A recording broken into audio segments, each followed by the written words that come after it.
Hello! Today I'm going to show you how to fix try again later. We restrict certain activity to protect our community problem on Instagram.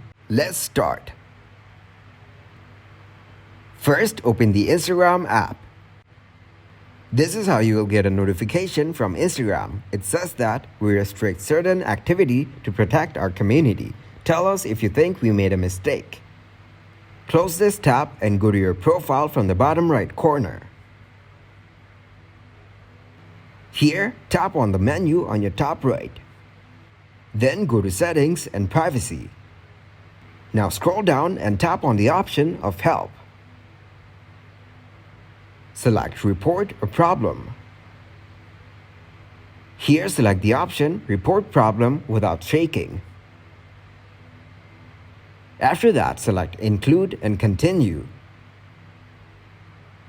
Now you need to write a short report explaining what issue you're facing while using Instagram. Once you're done, tap on the Send button to send your report. The Instagram team will soon look into your report to solve it. Give this video a huge like and subscribe to get more helpful videos like this that explain me how we're solving new problems every day.